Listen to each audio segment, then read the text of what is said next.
Halo teman-teman, di pertemuan keempat ini kita akan ngebahas tentang kelas, dasar-dasar PBO dan juga Tekinter. Jadi pertama, kalau kita berbicara dengan kelas, pasti kita juga bicara yang namanya itu OOP atau PBO. Jadi PBO itu atau OOP terdiri dari tiga fondasi, terdiri dari 4 fondasi, maksudnya. Eh, yang pertama itu ada abstract, inheritance, encapsulation, dan polymorphism. Sini kita akan ngebahas abstract dan inheritance saja. Selanjutnya ini nggak kita bahas. Oke, jadi ngomong tentang OOP, pasti OOP itu menggunakan namanya sebuah kelas. Jadi apa itu abstract? Sini kita ngebuat sebuah kelas kelas kucing. Lalu di sini ada namanya fungsi. Def ini kan fungsi, ada fungsi. Lalu di sini fungsi yang pertama ini sedikit berbeda. Fungsi def init. Ini fungsinya udah dideklarasi, udah ada langsung sama Python. Ini namanya magic method.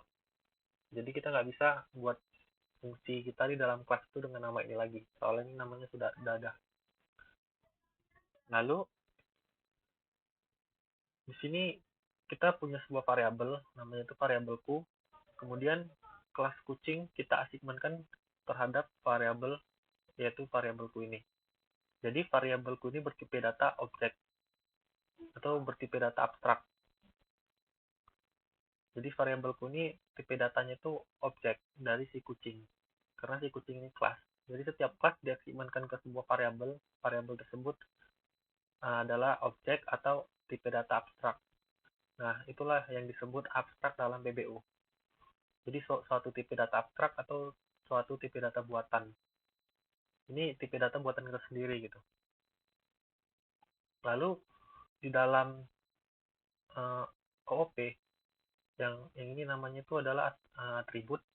Atribut ini kalau di fungsi biasa atau di program biasa itu namanya variabel. Tapi dalam OOP variabel itu disebut atribut. Dan juga ini fungsi di program biasa. Tapi di dalam OOP ini disebut metode. Jadi kenapa tadi ini dibilang magic method? Ya karena ini dalam fungsi. Jadi ini adalah magic method yang artinya metode yang udah yang ada sejak kelas itu dibuat gitu. Jadi kita nggak boleh namain metode kita ini lagi gitu. Dia itu magic method itu ditandai dengan dua ini. Ada beberapa magic method, ada init, add, divide, dan sebagainya. Oke, di sini si objek kucing ini memiliki atribut nama dan warna. Nah, artinya si kucing ini nama dan warna ini kan suatu sifat ya, bisa kelihatan gitu. Ya bisa, maksudnya dia nggak melakukan. Kalau misalnya si metode ini itu suatu kegiatan atau suatu kata kerja. Jadi kalau bisa kita lihat di sini atributnya itu nama, dia punya nama miau, kemudian dia si atributnya ada atribut warna, ada, jadi kucingnya ini belang warna kuning dan putih gitu. Lalu di sini metode itu artinya dia dapat melakukan apa aja. Si kucing ini dapat melakukan apa aja. Jadi si kucing ini bisa berlari dan mencakar gitu singkatnya. Oke, lanjut di sini setelah kita deklarasi si variabel kita ini dengan objek, kemudian kita bisa memprint atributnya. Nah, jadi gini. Jadi untuk ngeprint atribut itu nggak perlu tutup kurung, buka kurung lagi. Seperti layaknya fungsi ya. Ini kita abaikan. Kan kita kok, maksudnya seperti layaknya variabel. Ini kita abaikan. Jadi ini kalau variabel kan tinggal panggil aja. Ini seperti layaknya fungsi. Jadi untuk manggilnya itu seperti fungsi. Tapi ini karena di dalam kelas namanya itu atribut dan metode. Oke. Ini adalah penjelasan abstrak tadi. Ini kan kita mengibaratkan dia sebagai itu objeknya itu binatang. Biar kalian lebih mudah, kita akan mencontohkannya itu dengan sebuah program. Oke, di sini yaitu program kalkulator. Karena tadi kalian udah ngerti gambaran si OOP itu dalam bentuk sebuah kehidupan nyata, objek nyata. Sekarang kita gambarkan si OOP itu dengan objek sebuah aplikasi. Jadi ini ada aplikasi kalkulator. Si aplikasi kalkulator ini tampilannya tuh ada nama app, ada warna background. Jadi kalau misalnya kita buka kalkulator, nah ini misalnya warnanya ini kan abu-abu. Ini adalah atribut-atributnya. Ini semua atributnya.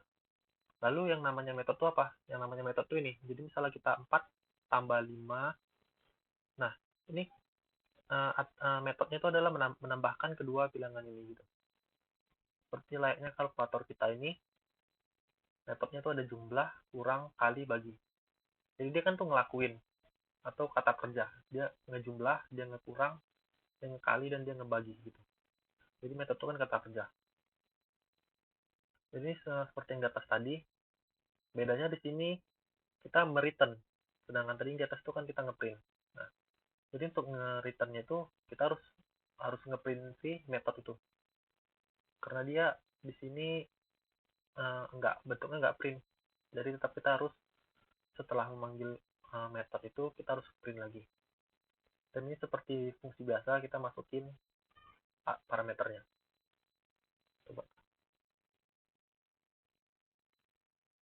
Coba nih, putar 7. Oke, ini setelah kita memahamin abstrak atau kelas atau objek dalam bentuk aplikasinya, selanjutnya kita akan ngebahas inheritance. Tadi kita udah ngebahas abstrak, lalu kita ngebahas inheritance. Jadi di sini ada dua kelas. Yang pertama itu adalah kelas hewan darat, dan yang kedua itu kelas kucing. Jadi kalian ibaratkan aja si kelas hewan darat ini adalah kelas induknya, dan kelas kucing ini adalah kelas anaknya. Dalam arti, kucing ini kan termasuk hewan darat, dan hewan darat ini ada banyak, bukan kucing doang gitu. Jadi si hewan darat ini, misalnya dalam nyatanya itu ya, hewan darat itu pasti bisa bernapas, makan, dan minum. Oke. Kemudian kucing. Kucing di sini bisa berlari dan mencakar. Karena si kucing ini hewan darat, dia harus bisa apa yang bisa dilakukan hewan darat. Jadi untuk itu si kucing ini mewariskan atau inheritance, artinya mewariskan metode dari si kelas hewan darat. Karena si kucing ini kan hewan darat, jadi dia harus bisa mewariskan apa-apa aja metode yang punya hewan darat. Cara mewariskannya tuh gampang, tinggal kalian ketik aja si kelas hewan darat di sini. Jadi otomatis si kelas kucing ini dapat mengakses semua metode yang dipunyai oleh hewan darat. Contohnya di sini kita deklarasi lagi tipe data kita. Kemudian kita di sini ngeprint atribut kita sendiri. Lalu di sini kita print metode punya si hewan darat. Di sini karena ini udah kita inheritance, harusnya ini nggak error. Nah, dia bisa sedang bernapas, sedangkan ini dimiliki oleh si ini. Gitu. Jadi intinya si inheritance ini adalah mewariskan metode atau atribut ke kelas anaknya gitu. Jadi ini kelas induk, ini kelas anak. Istilahnya kayak gitu. Oke. Kemudian kita dalam aplikasinya kita nanti akan terapkan inheritance itu gimana. Selanjutnya, sebelum kita masuk ke inheritance dalam aplikasi, tadi kan abstrak dalam nyata, kemudian abstrak dalam objek aplikasi. Ini kan inheritance dalam objek nyata, inheritance dalam objek aplikasi nanti kita praktekin. Kita harus membahas tag-internya terlebih dahulu. Jadi, tag-inter ini adalah library atau pustaka yang udah ada ketika Python itu diinstal. Jadi untuk importnya itu from tkinter import tk. Nah, si tk ini adalah sebuah kelas. Jadi kalau kita tahu coding si tkinter ini, kemudian kita buka si tk, file tk ini, ternyata si tk ini adalah sebuah kelas. Jadi seperti yang di atas tadi, ketika kita punya kelas, kelas ini mau kita asigmenkan ke dalam sebuah variabel. Nah, kita punya kelas, tapi ini kelasnya kelas modul luar gitu.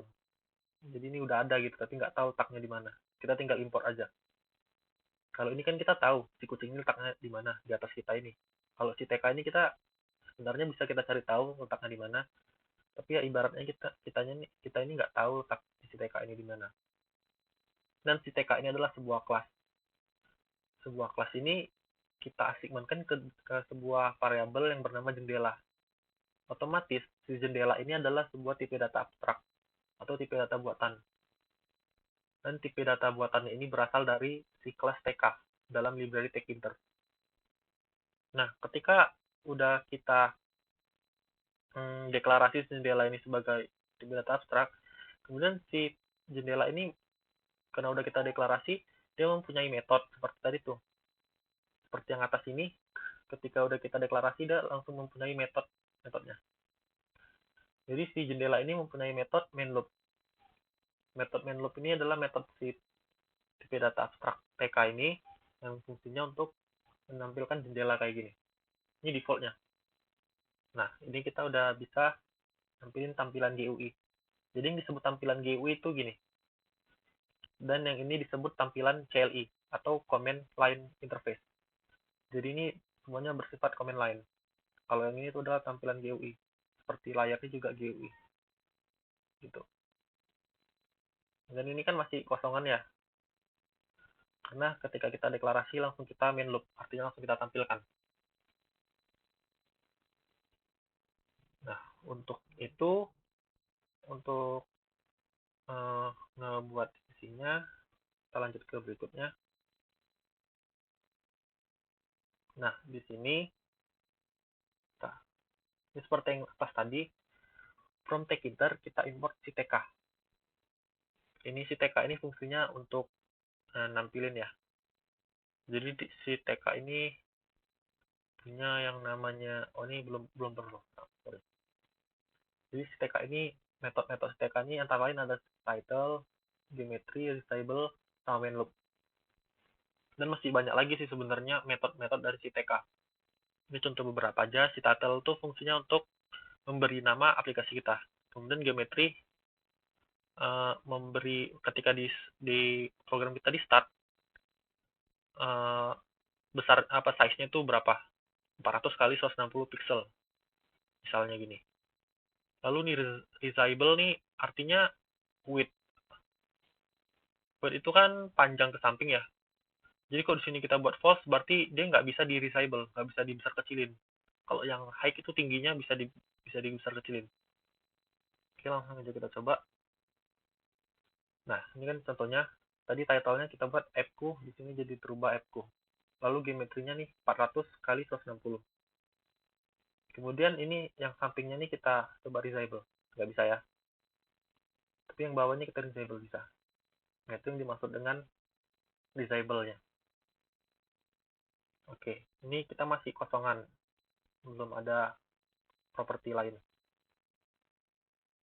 Kita komen, lanjut ke berikutnya. Sekarang kita udah mulai nambahin beberapa properti. Kita komen dulu. Nah, jadi sini kita ngimport beberapa ada tambahan library lagi, tapi tetap dari si tkinter. Mungkin ada yang nanya gini ya, kenapa nggak kita bikin gini aja? From tkinter import all. Untuk masalah packet atau import packet dari modul, itu kayak gini tuh sangat nggak disarankan. Karena ini kita ngambil semua yang ada di tkinter. Ini bisa jadi, soalnya si tkinter ini punya banyak banget kelas. Bisa jadi kalau kita ambil semua dia bakal bentrok. Jadi kayak gini tuh nggak bakal disarankan. Dan ada juga cara kedua gini. kita hanya import garis besarnya, jadi nanti waktu manggil titik-titik-titiknya banyak gitu. Ini boleh, ini disarankan bisa, tapi ini nanti akan memperpanjang code kalian di bawah. Jadi sebaiknya untuk import itu kalian bisa langsung gini aja. Jadi di Tkinter TTK ini ada label button entry. Jadi untuk ngambil label button entry itu kita harus from Tkinter TTK import label button entry gitu. Jadi lebih simple. Tadi kalau kalian yang cara yang dua tadi itu, kalau aku pribadi nggak nyaranin untuk import. Oke, si TK ini fungsinya kayak biasa yang tadi untuk masalah tampilan inilah ya Windows-nya, masalah title, geometri yang tadi udah dibahas di atas. Kemudian di sini ada namanya label. Jadi untuk ngebuat sebuah label di dalam Tkinter, kita perlu kelas, namanya nih kelas dari Tkinter, nama kelas label. Kelas label ini menerima dua parameter wajib ya. Nggak tahu ini dua atau satu, tapi di sini aku buat dua. Yang pertama itu jendela, artinya ketika kita deklarasi si label, lalu si label ini mau dimasukin ke Windows mana. Tadi kan Windows-nya udah kita buat, atau ya jendela kan Windows ya. Nah, jadi si label ini mau kita masukin ke Windows-nya si variabel jendela kita. Jadi di sini kita ketik jendela.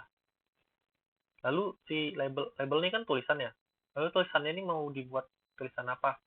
Nah, di sini aku buat tulisannya tuh hello. Nah, baru kita tamu ke dalam sebuah variabel lagi. Kita tamu ke dalam sebuah variabel tulisan. Nah, apakah sampai sini tulisan kita itu udah nampil di jendela kita? Nah, ini kalau sampai sini aja tulisan kita itu nggak bakal nampil di jendelanya. Kenapa? Karena ini hanya mendeklarasi si label ini. Jadi hanya mendeklarasi si label ini punya teks apa, dan ini banyak parameter lain. Tapi ini awalnya kita hanya parameter ini dulu. Nah, untuk menampilkan dia ke jendela, kita perlu yang namanya ini. Ada tiga cara untuk menampilkan item kita ke jendela. Jadi yang pertama itu pack. Jadi si pack ini, kita coba si pack aja dulu. Jadi si pack ini itu yang cara paling mudah dalam Tkinter untuk menampilkan item kita. Jadi kita punya item label. Kita mau nampilkan ke jendela kita ini. Yang paling mudah itu menggunakan pack. Jadi dia otomatis terpack. Otomatis di tengah. Nanti kalau kita buat item lain, otomatis di bawahnya dan seterusnya gitu. Jadi yang paling mudah itu pack. Kemudian ada yang namanya grid. Grid ini kalau kalian belajar HTML, ada yang namanya table. Nah, grid itu table di HTML itu. Jadi yang bagian frame yang udah biasa menggunakan table di HTML nggak akan kesusahan untuk menggunakan grid ini. Kita lihat contohnya. Nah, gini. Dia berada di row 1 dan kolom berada di kolom row 0 dan kolom 0. Seperti di sini ya. Lalu ada lagi. Nah, ini yang paling sulit tuh menurut aku namanya place. Place ini meletakkan item kita menggunakan koordinat. Jadi kan tadi kita udah deklarasi besarnya berapa? 400 kali 160.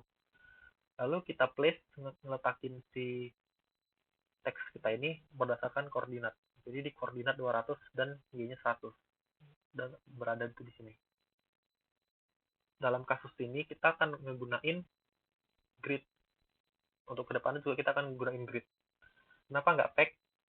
Yang pertama, pack itu bukan mudahnya ya. Kita bukan karena nggak mau karena mudah. Pack ini terlalu sulit untuk dikastomasi. Jadi nggak bisa di-custom.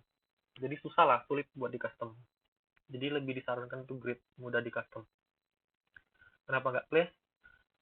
Place terlalu sulit untuk kita yang baru belajar. Karena ini kita harus ngitung-ngitung koordinatnya lagi, itu mungkin butuh waktu lama. Kalau grid kan tinggal ini aja ya, kita increment misalnya yang pertama 00, misalnya mau buat baru jadi 10 atau 01 gitu. Jadi kita di sini pakainya grid.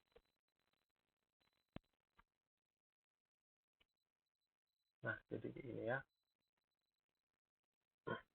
Lalu misalnya kita punya ada 3 item label. Yang pertama ini, misalnya ada 3 gini ya. Misalnya ada 3 gini. Misalnya kalian mau yang pertama itu nampilinnya menggunakan tag, kedua menggunakan grid, ketiga menggunakan place. Nah, itu nggak bisa di Tkinter. Jadi ketika kita udah gunain grid, seterusnya kita harus menggunakan grid di satu program itu. Jadi ketika kita udah menggunakan place, terusnya harus place. Dan gitu juga yang tag. Jadi dia nggak boleh dicampur. Jadi kalau kalian udah gunain satu di antara 3 ini, kalian harus tetap gunain itu di satu program itu gitu. Oke, lanjut. Ini untuk kayak gini ya tadi hasilnya. Untuk nampilin hello aja.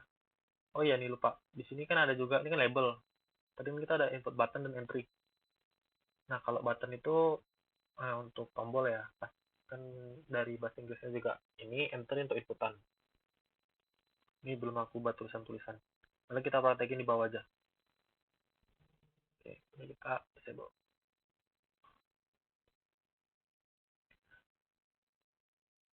Nah, sekarang kita ke bagian yang paling sulit untuk dipahamin menurut aku. Tapi kalau kalian fokus sih bisa-bisa aja.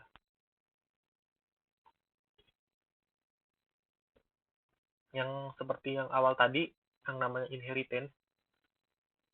Awal tadi mana ya? Ini pembahasan inheritance tadi artinya mewariskan. Di sini kita punya kelas tampil. Kelas tampil ini mewariskan seluruh metode yang ada pada kelas TK dari Tkinter gitu. Dan di sini kita perlu ada tambahan lagi message box dan juga style. Jadi si tampil ini bakal bisa ngelakuin semua yang bisa dilakuin si TK. Ini seperti pembahasan inheritance yang di atas tadi. Kita akan ngebuat sebuah aplikasi, yaitu aplikasinya ini pemrograman berbasis objek, yaitu ya PBO atau OOP. Jadi aplikasi kita ini kita buat se-OOP mungkin gitu. Nah, untuk itu kita harus perlu ini mendeklarasikan kelas kita ini adalah kelas super. Lalu di sini adalah deklarasi Windows seperti yang di atas tadi. Ini mungkin ada yang baru ya, configure. Configure ini kita ngasih warna tampilan Windows kita. Jadi di Tkinter juga bisa ya untuk ngasih tampilan warna menggunakan warna apa nih namanya. Aku lupa, tapi bisa menggunakan warna ini. Kemudian di sini kita weight-nya kita false dan height-nya false. Artinya si window jendela kita nggak bisa diperbesar perkecilin. Udah fix ukurannya. 200 kali 120. Kemudian kita deklarasi style.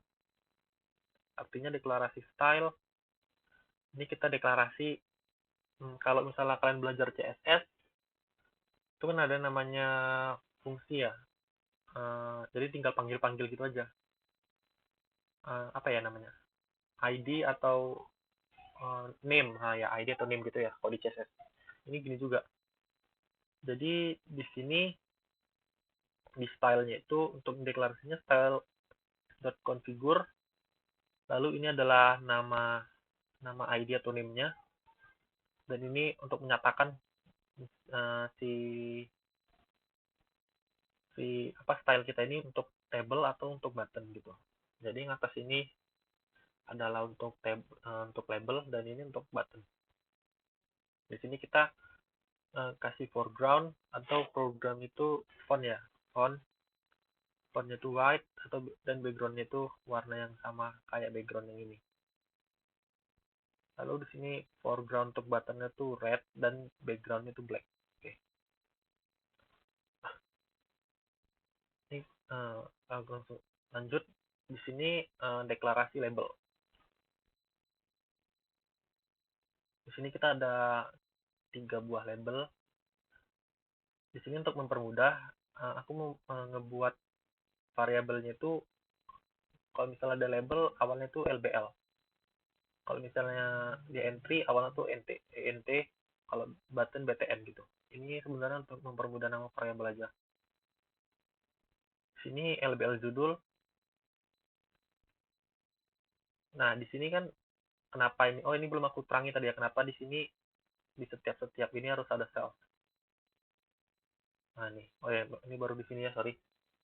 Ini kan self. Tadi kok yang di atas itu sebelum dia menggunakan class, kalau kalian lihat nih, label, lalu dia mau diterapin kemana? Ke jendela yang udah dideklarasi.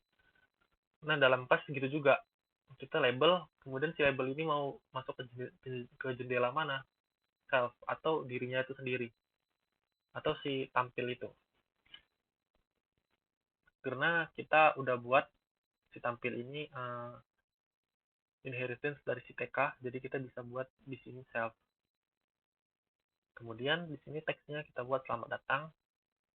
Kemudian di sini ada namanya anchor. Anchor itu nih, gini. Jadi anchor itu posisinya ya. Jadi kalau misalnya ada sebuah kotak ini kan kotak misalnya. Misalnya posisinya kalau E itu di ujung sini, kalau W itu di sini, NW di sini sini. Kurang lebihnya ada gambar gini. Dan di sini kita anchor-nya kita buat center. Kemudian stylingnya, nah ini style. Style ini kita tinggal panggil yang udah kita deklarasi tadi. Kita tinggal panggil si name-nya aja. Coloring.table. Kemudian di sini ada font. Kenapa fontnya ini nggak kita masukin ke si ini aja, fungsi stylenya? Karena kita nggak mau si dua label yang bawah ini gunain font ini. Jadi kita cuma tulis yang di sini aja, kita kasih font dan ukurannya 11. Untuk memperjelas, coba kita run aja biar kelihatan. Nah gini. Sorry. Ini nah, nama tadi kita appku. Ini karena nggak, ini besarnya nggak bisa kita ubah-ubah. Di sini nggak kelihatan ya appku-nya. Lalu di sini ada label selamat datang, anchor center, jadi dia di tengah. Kemudian stylenya itu dari yang atas tadi, foregroundnya putih, backgroundnya itu nyesuaiin sama background sini. Coba kalau di sini kita buat backgroundnya itu white, nanti dia bakal gini, bakal beda.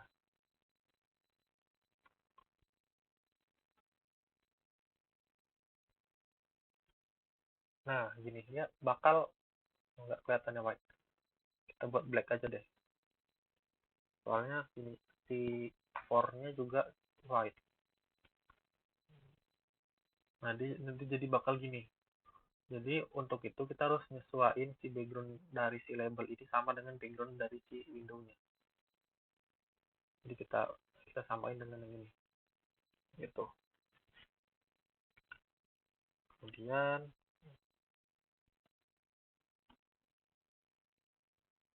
nah tadi kan udah ini yang selamat datang tuh yang label judul. Di sini grid. Kita pakai grid. Berarti kita harus mendeklarasi dia di row keberapa dan di column berapa. Kita deklarasi dia di column 0 dan column row 0 dan column 0. Tapi kenapa ada di tengah? Karena kita gunain yang namanya call span. Ini di dalam HTML juga ada, di dalam table HTML call span dan row span, yang artinya call span itu di sini kan ada dua kolom ya. Karena dia di column span dia akan disatuin. Jadi yang atas ini dia dapat hanya satu kolom, mengambil dua kolom yang di bawah gitu. Kalau row span gitu juga, tapi dia untuk ke nih, row. Lalu seperti pada HTML juga di sini ada namanya padding. Di sini pad Y artinya padding Y. Y itu artinya untuk padding atas dan bawahnya. Nanti ada juga yang namanya pad X, yaitu untuk padding antara kiri dan kanannya. Di sini padding tuh menerima tuple. Di sini yang kiri itu untuk posisi padding atas dan yang 10 ini untuk posisi padding bawah. Contohnya seperti ini. Kata selamat datang nih ya. Ini kata selamat datang. Untuk yang jarak selamat datang ini ke atas itu adalah paddingnya 3. Untuk kata selamat datang ini ke entry ini adalah 10. Jadi kan kelihatan ya, yang bawah ini lebih berjarak daripada yang atas. Nah itu untuk padding. Kemudian ini pad X. Nah kalau yang di label ini menggunakan padding X, yaitu padding antara kiri dan kanan. Di sini masukannya bukan tuple, yang artinya kalau kita masukin dua aja, otomatis kiri dan kanannya terpadding dua. Tapi kalau kita mau buat beda kiri dan kanannya, kita harus masukin dia seperti tuple gini. Kalau kita masukin dia cuman integer, itu nanti dia bakal otomatis kiri dan kanannya terpadding dua juga, gitu. Di sini kenapa bisa si embel dan password ini rata kanan, itu menggunakan yang namanya ensor tadi.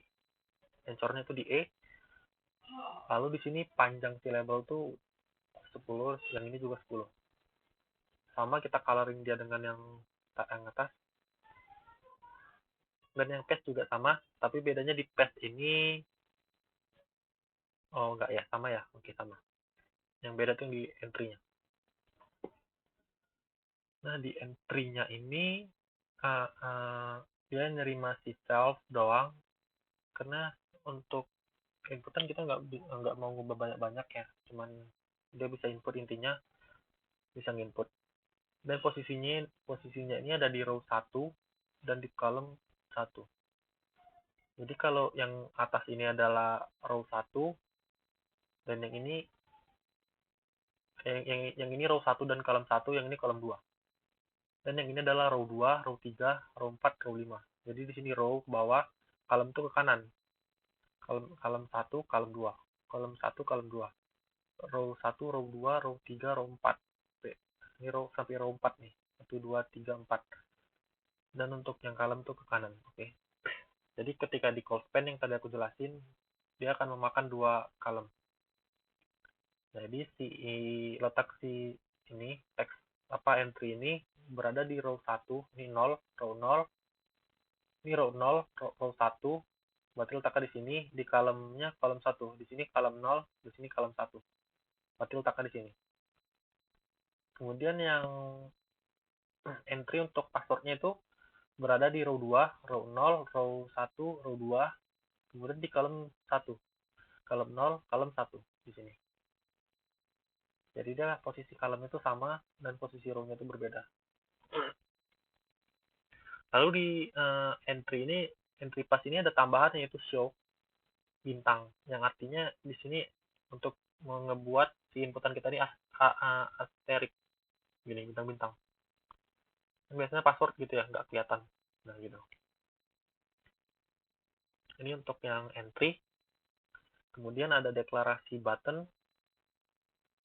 Di sini button itu sama. Intinya semua item itu harus kita tambahin si self untuk nentuin si button ini mau diletakin di mana gitu. Lalu di sini kita beri nama dia login dan panjangnya itu 5. Nah, kemudian ini ada lagi yang namanya comment. Comment ini artinya ketika si button ini ketika kita klik, dia mau ngelakuin apa. Dan si comment ini biasanya adalah sebuah metode. Jadi self login ini adalah metode dari si kelas ini. Ini dia. Metode dari si kelas ini. Karena si metode ini berada di kelas ini, untuk memanggilnya menggunakan self. Kemudian .login. Di sini kita nggak perlu yang namanya tutup kurung, buka kurung. Kenapa? Karena untuk memanggil sebuah metode atau fungsi di dalam sebuah parameter, ketika kita menggunakan tutup kurung, buka kurung, si metode itu bakal langsung terpanggil. Masa ya ketika program kita dijalanin, kita belum ada ngeklik tombol, tiba-tiba programnya udah jalan gitu. Makanya di sini si method login itu nggak dikasih tutup kurung, buka kurung. Itu khusus berlaku di dalam sebuah parameter. Kan parameter semua ya gitu. Jadi untuk manggilnya tanpa buka kurung, tutup kurung ya. Jadi langsung. Tapi kalau misalnya di sini nerima sebuah argumen, gimana itu?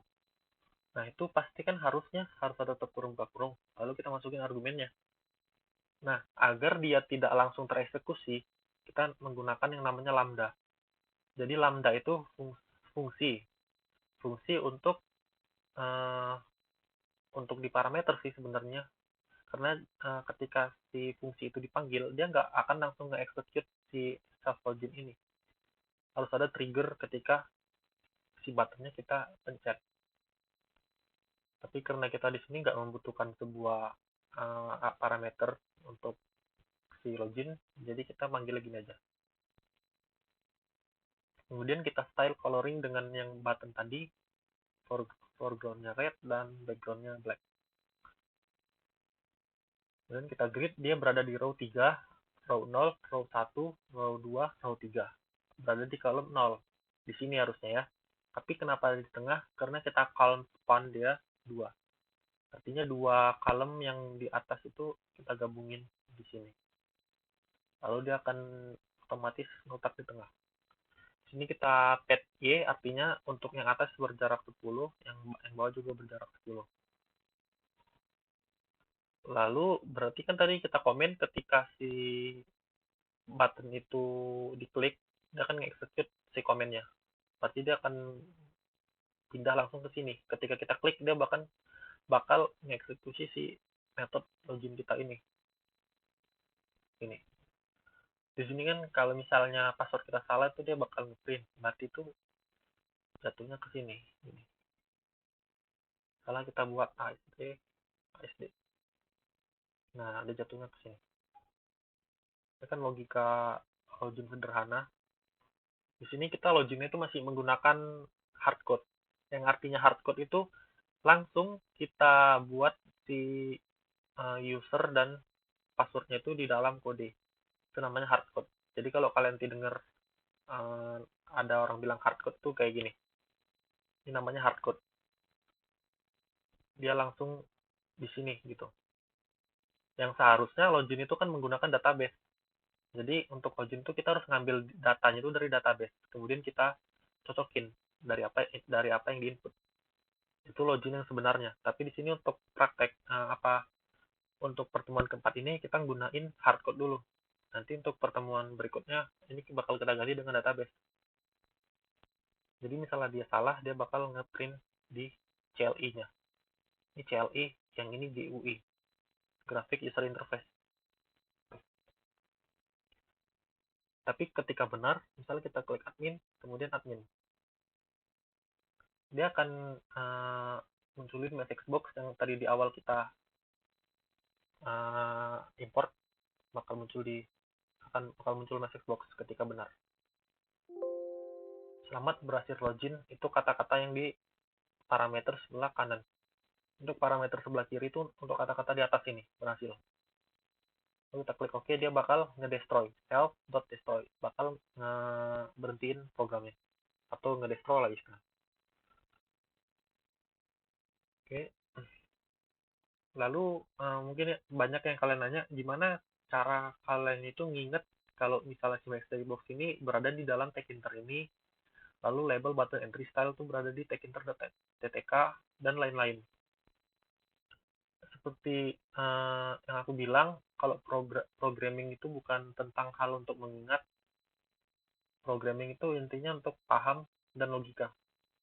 Jadi wajar ini kalian nggak tahu dari mana asalnya, tapi kalian harus tahu tuh cara jalan logikanya, sekuensialnya gitu, harus tahu. Jadi untuk mengetahui ini, si tag-inter ini pasti punya dokumentasi. Artinya si tag-inter ini dia ngebuat library pasti ada dokumentasinya.